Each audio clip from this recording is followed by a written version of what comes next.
Quality Assured Films.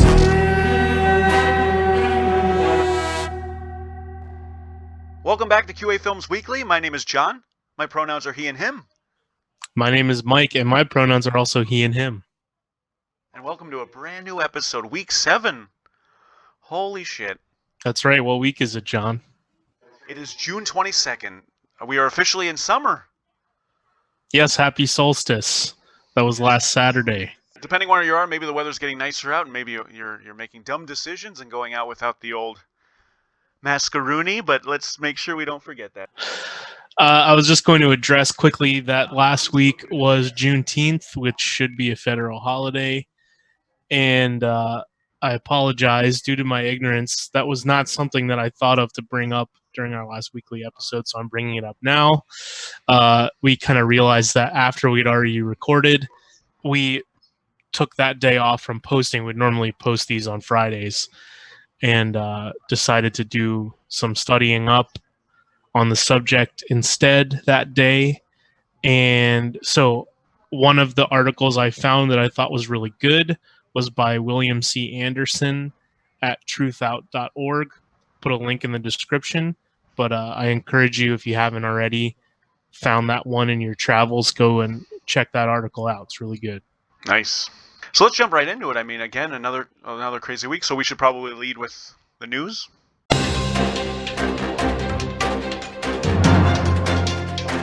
All right, so what's happened in the last week, Mike? I'm only laughing to stop from crying.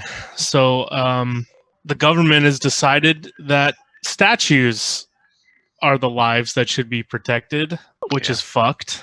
Tear them all down. Yeah. Yeah. That's where I'm at. Unfortunately, I have more names to add to the list. This is kind of on the topic of the Black Lives Matter movement. Really radical black women have been the ones at the forefront of the movement of abolition since the beginning.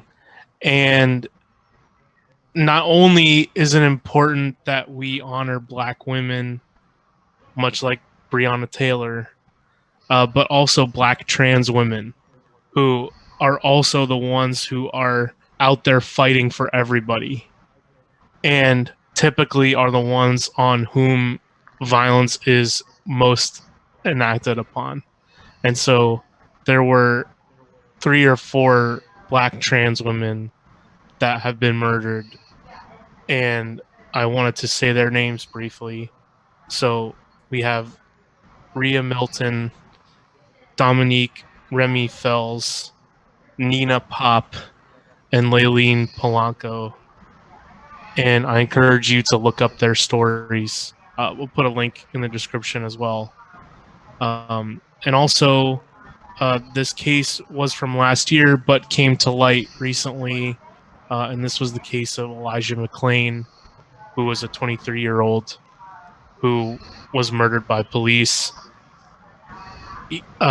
injected with ketamine in the ambulance. Wow, by the paramedics. Oh my God. It's fucked.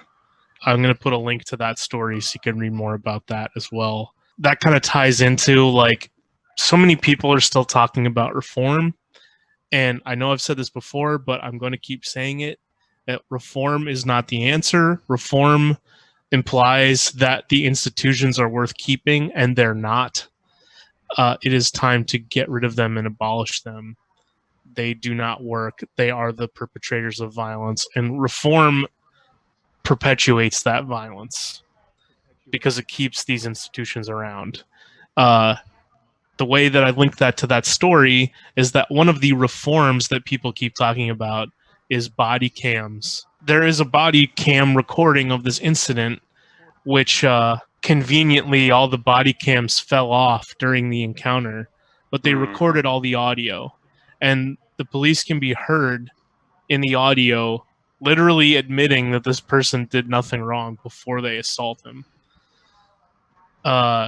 So, like, I'm done hearing about reforms. Lately, too, since last week, a lot of things I hear people say is, we can't be thinking about abolition and stuff like that. We can't even get like a female president, or or we can't do this or that. Like, people are trying to compare things that, like, granted, are true, but I don't understand what that point is. Is it that we're not progressive enough to make those changes? So how can we make something such a drastic change as just getting rid of the police and the prisons and this and that? But as you've said in the past, it's not, and as we've read, it's not just a one answer solution. It's a system of things. But when I hear that, I just think to myself, okay, like, what does that mean then? Like, just don't think about it in the meantime? Don't worry about it? Like, wait until we get these other items in order and then we can talk about this? That is somebody who is just kicking the can down the road perpetually. To them, there's no right time to bring it up. It's like people that say this isn't the right time to talk about gun rights reform. Mm-hmm. There's never a right time because they don't ever want to talk about it. So those people, we need to stop capitulating to those people. Yeah, that's true. And going back to what you're talking about with the statues, for example, this is a great thing to kind of follow up on what we talked about last week, which is, once you know information about something, what are you going to do about it? Once you know that about your white privilege, once you know about the meaning of these statues and what these people really did, what are you going to do about it? Take them down, as you mentioned, and of course you get the pushback. I mean, we've had a lot of things happening now that people are starting to learn about, and they're changing. And these might seem like small things, like something like the Dixie Chicks. All right, the Dixie Chicks have always been known. Whenever there was the war back in Iraq, they came out against it, and everyone hated them, and they were like, we're not listening to their music. They're changing their name to the Chicks. They're getting rid of the Dixie, because now that they know it's a Civil War era, like a South reference, so they're getting rid of that. Disney, for example, now knowing that Splash Mountain, believe it or not, is not right. I mean, it's based on a fucking 1946 film, Song of the South. We don't want to be related to that anymore. Let's change it. So they're taking The Princess and the Frog, which, by the way, was a great film. It was kind of a return to the old school Disney animation that we hadn't seen in a while at the time when it came out. So they're making changes, and there's people that are like, what the hell? You're taking Splash Mountain away from us? We got to move on, people. We don't need to hold these things dear to us. You mentioned the Chicks. So that kind of ties into something else that I saw in my internet travels in the past week, and that was kind of looking back at how we treated them at the time when they were, basically justified and correct. Yep. And the jingoistic nationalism at the time led everyone to shunning them, which was really unfair to them. And that also tied into an interview that I saw that was Megan Fox talking to Jimmy Kimmel about how gross she was treated on the Transformers movies. And like the audience is laughing, like he's laughing at her. And it feels so gross to watch and just realize that we've all been holding up this sexist, misogynist system for so long. Unconsciously, is the generous version. Yeah. But there are those in power who are in charge of those things that completely abused their power and abused her, and she became like the butt of every joke. And it's like, it just feels, it's good that we're reckoning with these things now. Right, yeah. Okay, other news. This week, the video game industry had a big reckoning, sort of a MeToo style movement, where Twitch, the streaming service Twitch, if you don't know what that is, it's an app that you can go to, and much like this, people with webcams stream themselves, and there's a chat feature so you can join the person's channel, and you can join into the live chat and chat with others who are watching and interact with the person who's streaming, because they're streaming live, and it's creates community and stuff like that. There are many different services that do this. Twitch is a really big one, and it's really big for gaming. So a lot of people, they'll get into a game. Let's say, for example, they're into Destiny 2, which, if you can't tell, you know, some people in this podcast are into that game. And so that community was a big catalyst this past week of people coming forward and sharing their stories with really big name Twitch streamers. And that, to kind of close up what Twitch is. So people who do this, if you know, these communities get really big, they have millions of viewers, kind of like the biggest channels on YouTube do. Mm-hmm. And those people make a career out of that because people donate to these people to keep the channel running and etc. And so some of the biggest names this past week had a big reckoning. One of those from the Destiny 2 community, and many horrific stories came out of abuse, sexual abuse, and harassment in these communities. People coming forward and sharing their stories, and thankfully, a lot of companies have been having really difficult conversations with their communities, cutting ties with these people, calling out the abuse and harassment, believing women when they come forward with their stories. So that's been really good. On the flip side of that, we have the conversation about crunch. Have you heard of crunch before? No, I've heard of Crunchyroll, but not Crunch. In the context of video game development. No. Okay, so what that is you have the timeline of how long it takes to make a video game from start to finish. While it's being, you have your pre-production, and then it gets printed on a disc and shipped, or you download it and it's ready to play. Right. So on that timeline, of course, are all these markers that indicate, like, goals. Yeah. Yeah. Oh, so, I think I know where you're going here. So crunch is in like crunch time, like hurry up, we got to get this shit done. Exactly. And so it has been very standard across the video game development side of things to have ungodly, inhumane crunch periods where people work, they sleep at the office, they do nothing but work on these games nonstop for months at a time, and they don't see their families. They if they go home, it's just to sleep and come back for a couple hours and go back to the office. And more and more over the past couple years, so these people go through these inhumane working conditions, which just completely burns them out. And then they, so then the game ships, and then they go on hiatus, leave of absence for 3-4 months at a time just to recover. And it's just unsustainable, and it's inhumane. And more developers and people in the video game industry are speaking out about that. And that was also one of the catalysts of that was, I think it was last year, maybe it was 2 years ago, I can't remember, that Red Dead Redemption 2 came out, and that was the result of crunch.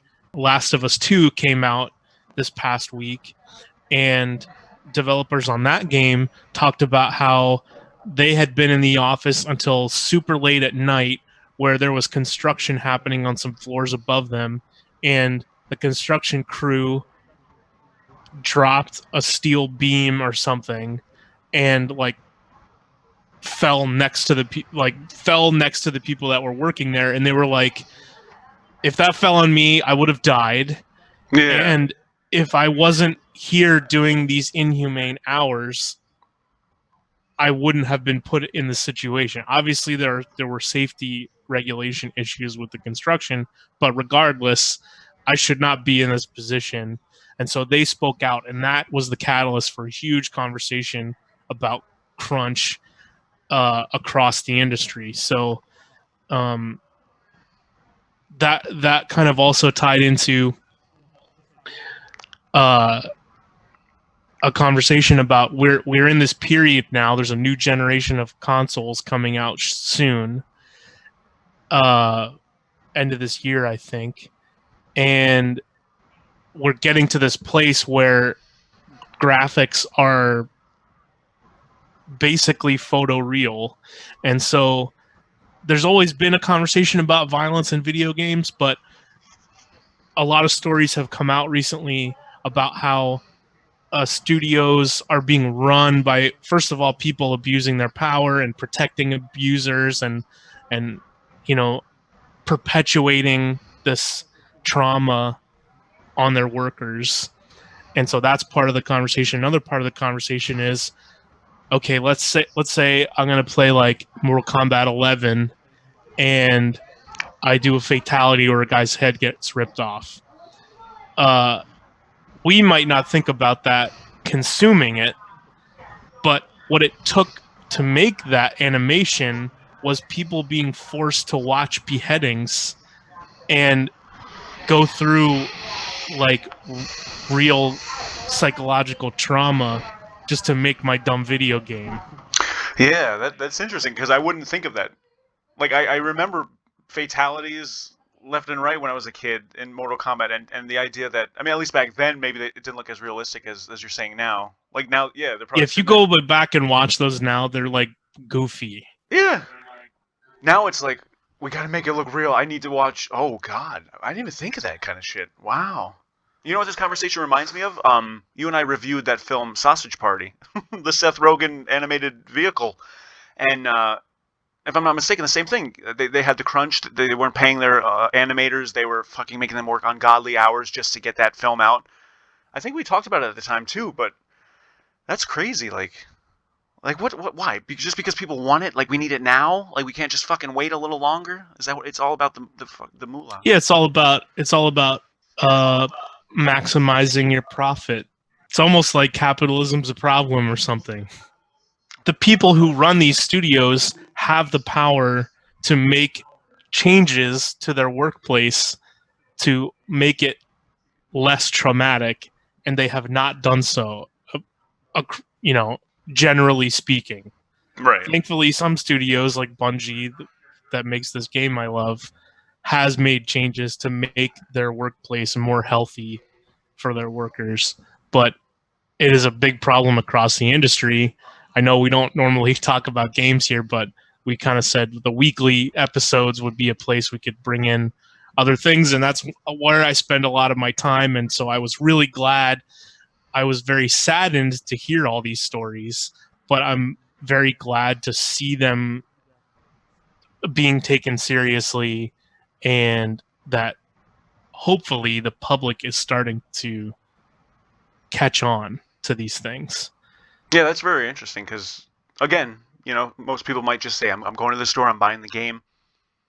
I don't care. That's all I know. This is amazing. Look at the visuals. But to know the behind the scenes and how crazy it is, that shit matters. Yeah, I mean, that should give you pause that, okay, you know what? I don't want to support that thing anymore. Right. I don't want to support that studio. I don't want to give them my money. I don't give that publisher my money. Otherwise, these things continue. And it is important to call them out. We see them. Mm-hmm. Another one, Cards Against Humanity. One of those creators, it was a fucking huge creep. And that came, I saw that within the last week. And then seeing that again made me like think about all the times I played that game and how it's so shitty and sexist and racist. And it is. Yeah. And it made me go like, yeah, you know what? Whatever laughs I had playing that game, fuck that game. Like, we're fine without it. There's so many other fucking games that aren't that aren't a dumpster fire. That's another one to add to the list. Fuck Cards Against Humanity. Kind of going back to what you were talking about with knowing stuff and then making a decision based on that and actually making change. A couple things happened this week with voice actors, white voice actors that kind of realized, oh shit, like, why am I voicing a person of color? You have Jenny Slate from the Big Mouth show on Netflix stepping down because she said, she's playing a character named Missy. And I have her quote here. It says, ending my portrayal of Missy is one step in a lifelong process of uncovering the racism in my actions. Which is perfect because what this means is, like, she's not like people that want to immediately take the defense and be like, what do you mean? I'm just fucking doing a voice, man. Leave me alone. Like, I'm just doing a cartoon voice. She's recognizing, okay, wait a minute. This could have been a job that went to a person of color. And I'm going to step down. And that's it. Like, not only that, there are other things in my life that I may have done that I wasn't aware of that are essentially racist. And I want to make amends with that. So I thought that was cool. I like that statement because she's acknowledging that to be an anti-racist is not a one-time thing, and it is a lifelong journey that we will be on. So exactly, it's nice to hear her say that. Yeah, and I should point out too that the creators even mentioned that they regret casting a white person, in the role of an animation of color. And I know there's people out there that might be like, "What are you talking about, man? Just because someone's animated as another color, it should be played by another color. Isn't that racist?" No, it's not, fuckface. It has to do with representation. Exactly. Like, yeah. Like, the representation of people of color is not vast. It's not, it's quick to be like, okay, I'm making this project and I happen to have a person that's black in it.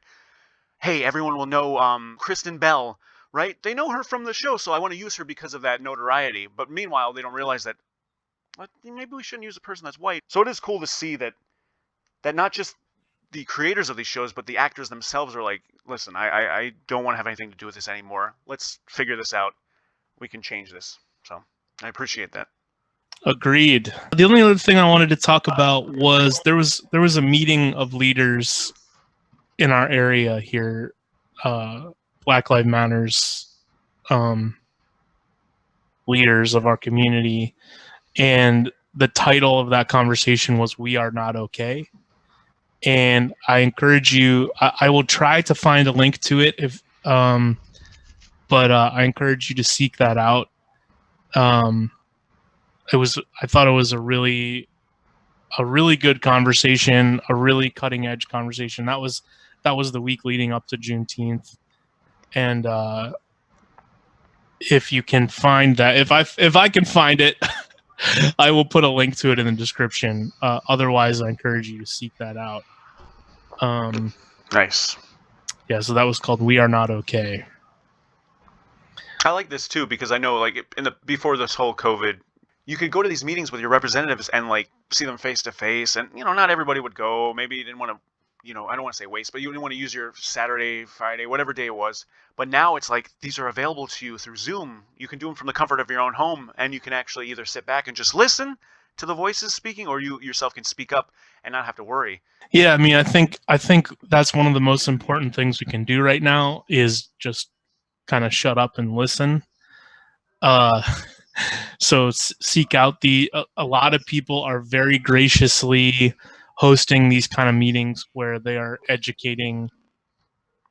They're taking the time to educate people, and so that is a really good way. That is a really good way to hear the voices of Black people, Black and brown people that are very graciously lending their time doing the work of education, and that's kind of on us to show up and listen and just kind of open our ears. Right. So the kind of last piece of news I have here, I thought I was done, but I did have one more thing, and that was AMC, the theater chain that we have around here. AMC said that they weren't going to make people wear masks, and then there was a lot of backlash, rightfully so. Well, because they said it's like, we don't want to get involved in politics, which again, like, this is not politics. Come on. Yeah, because they're reopening and all these people are going to go back in. And listen, I miss movies on the big screen. I do. But, like, they're not worth risking your life for. Exactly. No piece of entertainment is worth risking your life for. Just like we were talking about in the video game industry, as we are talking about in the movie industry.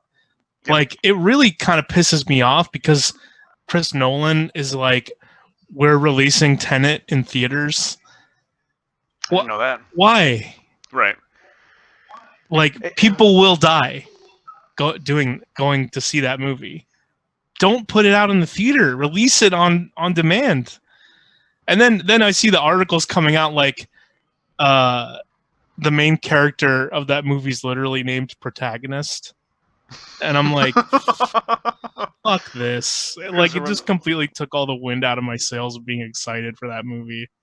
Oh, man. I know, he's always so great with his films. But yeah, I mean, I guess this falls into capitalism, right? It's like the amount of money these places were making before all of this happened was ridiculous. So just imagine, from one moment you're making all this money and then all of a sudden it just stops. You're like, I'm going to fucking figure out any possible way in the world to get that flowing back in. I don't give a shit if it kills a bunch of people. Let's just make it. We need the money. Come on. Right. It's So horrible. now you're not even you're not just risking the lives of the people that are going to sit in the theater. Now you're going to expose all the people, all the employees, all the staff. Yep. Like, fuck. What are you doing? All these places are fucking opening back up just to sacrifice people for $1. Right. Exactly. We're not opening things back up because it's actually any safer. We're opening things back up because people want to go back to making their profit. Yeah. Yeah. It's fucking scary. And it's scarier that we're willing, not you and I, but like a majority of people are just like, all right, I'm going. I don't care what happens. Like, right. no. So that's the news. What a fucking week once again. But we can't stop. We got to keep going. I know last week we talked about how we have to balance this insanity out with kind of trying to escape every now and then, sit back and watch something that we might enjoy or might make us think. Have you been watching anything since we last checked in? Or I have. I've been watching a lot of YouTube. I've been trying to practice what I preach and seeking out a lot of different voices and that maybe I wouldn't have normally listened to in the past. So I have a couple of YouTube recommendations. One of so I'll just list them out quickly. And I will tell you the titles of the video and then the name of the channel. So and we'll link them in the description. But we have Landlords Are Bad by Thought Slime. We have two videos which were, one of which was really a gateway into opening my mind up to abolition, which was All Hobo Cops Are Bastards by Renegade Cut. And they had another video called Black Sitcoms Tried to Warn Us that came out in the past week. And those were one of them is talking about the history of policing in the US in the context of a video game review. And the other one is talking about how black sitcoms of the 90s framed the police as more in line with reality than their white sitcom counterparts. It's obviously extremely relevant, and it's eerie to look at something like Fresh Prince and see how so little has changed, and just see like how blind I was to even recognizing it, even though I've watched, I've probably watched it. Fresh Prince, we've all seen every episode a million times. So, pretty humbling. So I recommend those videos on YouTube to watch if you have some time. Nice. I feel like an idiot because some of the stuff I've been watching lately is just like, you're like, oh. All right, first of all, let me just say, I've escaped into the world of lava. And many of Americans have with the Netflix fucking show floor is lava. Like the game people would play, the floor is lava? So, okay, this is a game called Wait, The Floor is what? Lava. This is not what There's I'm a watching. real game? There's a real game. So this game is literally like Twister, except what you do is, look at this. Instead of like you roll the dice or you flip the thingy or whatever, and you have to jump from different colors. Now, take this, but imagine a Netflix show where It looks like such a grift. Oh, like a ripoff? How could you like patent that? It's like an idea. I know. It's Well, like what you do if you have like a tile floor and you're like, oh, we gotta stay off it, or we gotta I jump don't from know. one to the other. Yeah. Well, I So guess the idea is that you just, what the fuck? There's a real fucking game of that? There's like a product? I know. You put all these different color pads around the room, and then just like Twister, you spin it, and whatever color it is, everyone in the room has to try to quickly get to one. Now, there's multiple colors, and as you jump from one lava rock to the other, you have to pick up the ones that you left behind. So by the end of it, there might only be two of you, and there's like two little non-lava areas that you have to jump to. The whole point of the floor is lava is to not be on the floor. Like, you have to get around by jumping around on the furniture that you have. Like, it's like a game that you play when you don't have a game to play. Yeah, that's true. And they made it a fucking product, of course. Of course. Capitalism, baby. Yeah, exactly. No idea goes unexploited. Jesus. Okay, now take that idea, and now imagine Netflix going, all right, let's make a TV show out of this where it's literally like American... Wait, what was it called? American Ninja Warrior? Okay, so you have Ninja Warrior, and then you also have like the Nickelodeon Guts game where they used to have to go up like the crag. Remember that? At the aggro crag? The aggro crag, yes. So this is a show. It's hosted by that dude. I don't know him. His name's Rutledge Wood. I guess he did the Top Gear show that was on, was it Discovery or History Channel? I've never watched it. It was about cars. But it is literally, each episode is a room where there's like just flowing lava. It's water. And there's all these different like obstacles where you have to like jump from one thing to another, and you have to work together as a team to try to get to the other end. When the people fall in the lava, though, this is what's key about the show. When they fall in the lava, you never see them again until the end of their team's run. So and they shoot it like it's a movie. So if somebody falls in the lava when trying to jump from one Stonehenge head to another, they just go, "Oh, Jessica!" and she's gone, and you don't see her come out of the water. And it's so much fun. It's so stupid, but it's so much fun. It makes me feel like a kid again, and I want to do that. And from what I read recently or saw, it's like #1 in the U.S. at least a couple days ago. So I'm not the only person out there that's watching this. All right? America loves it. America runs on lava.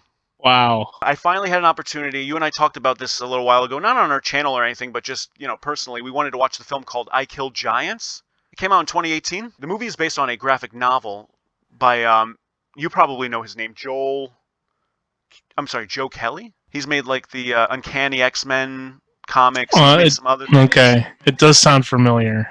So him and another guy by the name of Ken Nimura created this graphic novel, and I don't want to give too much away about the film other than it is visually amazing. It's like fantastic, but it's also grounded in reality, and it's powerful by the end of it. I mean, I was in tears. It's just about a little girl that's trying to cope with things that are happening around her while at the same time dealing with giants that are coming to kill her. It's streaming right now, I think, on Hulu. The last thing I've done since last week was I revisited the film that you and I discussed back in 2018 when we did our end-of-year wrap-up, which was The Hate U Give. It's streaming free right now on a bunch of platforms, so I highly recommend that. Amandla Steinberg, I think, is the main girl, and it is just a powerful film. From the opening scene where the father's sitting there explaining to his children about how if you ever get pulled over by the police, here's what you need to do as a person of color. It just sets the stage for just an amazing film. So I highly recommend that, and that's The Hate U Give.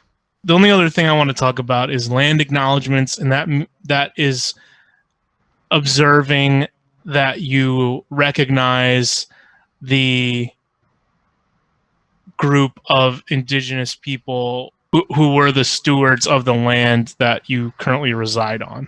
And so I'm doing some research into that because I want to understand, like, I'd like to reach out to our local organization and understand what the details are if we want to do that, what their recommendation might be and get their perspective.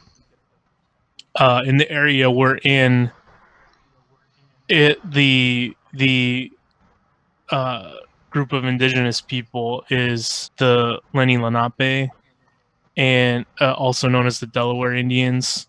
And we have a group. There is an office that we can get in touch with, and so I wanted to reach out to them and see what they had to say about it. But similar to us adding the pronoun check at the top of the episode, adding a land acknowledgement was something I've been thinking about doing. So it's going to require a bit more research. I've done some reading in the past week, which has been, more horror stories of atrocities and injustices being committed to Black and Indigenous people of color. But I think it's really another example of, like, there is history right here in the town that I live in, which is, the town where I also grew up and went to school. And in no part of that education did we learn anything about the history of the area in which we live, let alone the history of the people who were stewards of the land before we came and fucked everything up. Right. And committed injustices against them. That obviously needs to change. That was just another reality check this past week of what's the phrase? Conscious incompetence or whatever. Like, now I know what I don't know, and I need to do more reading to fill in that gap.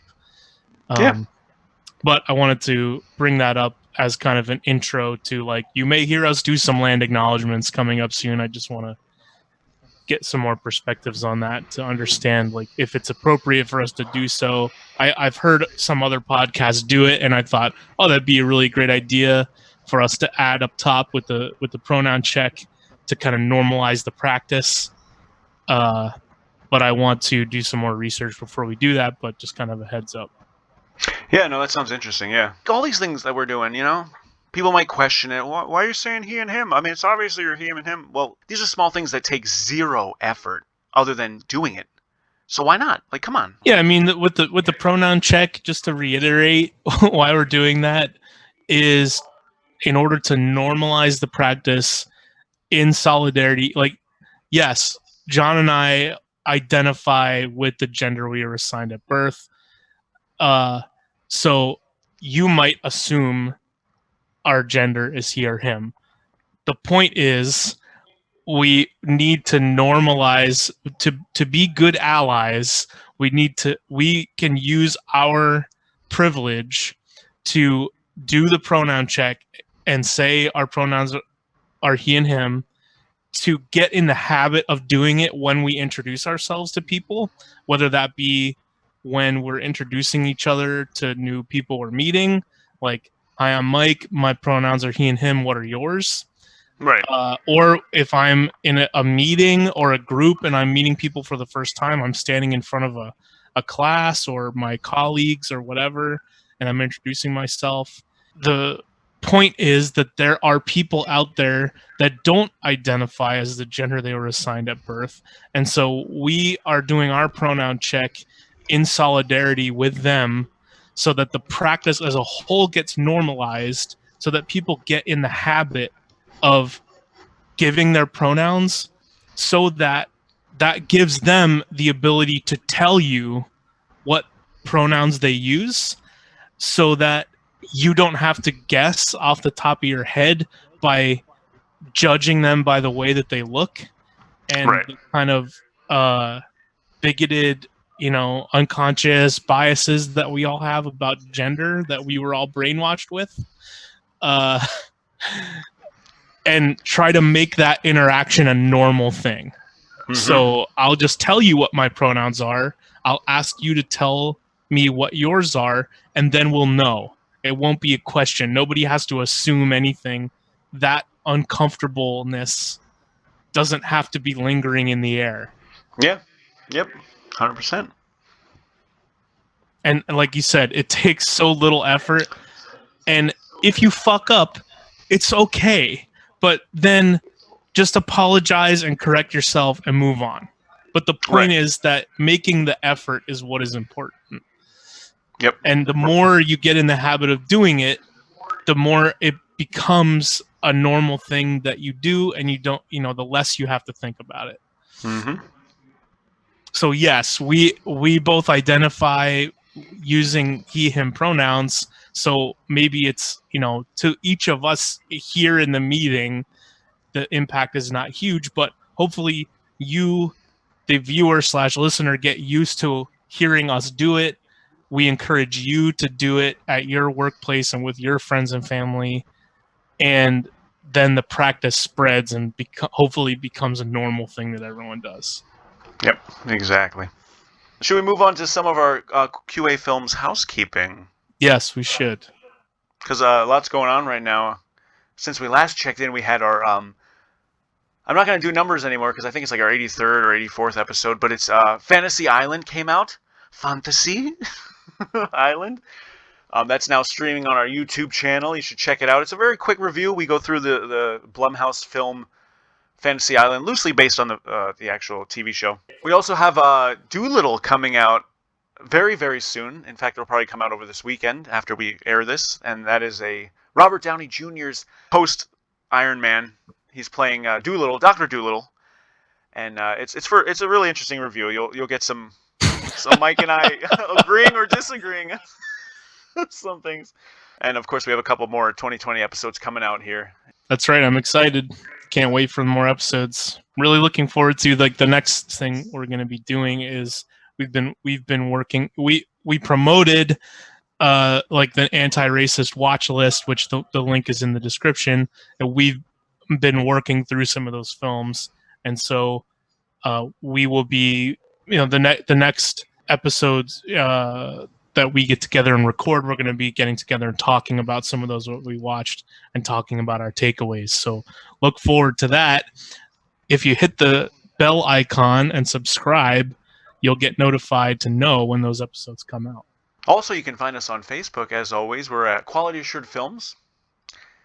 And our Instagram, which I love. I mean, if you take a look at it right now, there's a hilarious Fantasy Island montage of Michael Piena saying the word fantasy, which is what I did a moment ago. So that's great. Then that's at QA_films on Instagram. And you can send us an email at qualityassuredfilms@gmail.com. I think that's a weekly episode. I think you're right, man. I think you're right. Another week. Let's wrap it up. Let's get the fuck out of here. Wrapping up in progress. So, as usual, reminders, donate to bail funds, donate to mutual funds, donate to people on the ground protesting that need your support. If you can't do that, there are plenty of links. We have some in the description. If you come across them in your travels, just share them. Make sure that they spread to as many people as they can so that the likelihood of somebody clicking on them and donating who might be able to afford it can do that. And people, we are, I mentioned at the beginning of this episode, it's the beginning of summer. So, of course, with summer comes all the summer fun. And, we're still in the middle of COVID-19. It's actually on the rise again, as we expected. Just because states are opening doesn't mean that it's like throw it all to the fucking wind and just reverse everything we've done. They're opening because of what we've been doing. So let's keep doing it. You wear your mask. And again, just to show you, you wear it over the fucking nose. All right, if I see another motherfucker right here, or right here, or right here, or fucking right here, that's not where it goes. Come on, people. It's not that hard. The virus is transmitted through your droplets, and that comes from your nose and mouth. And yes, you expel droplets just by talking. So if you're not wearing the fucking mask, you are increasing the likelihood of spreading. You can be an asymptomatic carrier and not even know it, and you're not wearing your mask. And not only are you putting everyone that you know that is in contact with you at risk, you're putting everyone else at risk. So wear your fucking mask. It's And unacceptable to not wear your fucking mask. If you are protesting, please be safe. Do not. It is very tempting because you want to share the action that you're taking, but be very mindful not to share pictures of clear voices or faces of your fellow protesters, because the state and other white supremacists and other bad actors are tracking down and retaliating against people who they are able to identify from those pictures. So please keep that in mind. Do not talk about what protests you're going to. Do not talk about any organizing that you're doing publicly. That's why we continue to say protect your data and protect the privacy, protect your own privacy and protect the privacy of those around you, our comrades. And lastly, our essential workers and our non-essential workers, everyone that's out there that continues to show up for work as you can and help out. You deserve to be paid accordingly. We thank you. Our healthcare volunteers, our healthcare workers, my sister, as always, everyone out there. Thank you so much. Yes, thank you. So that's it. That's all, folks. That's a wrap for QA Films Weekly, Episode 7. Be excellent to each other. And party on. I'm Mike Theodore Logan III, Esquire. And I'm John S. Preston, Esquire. And we are Quality Assured Films. See you next week. Bye.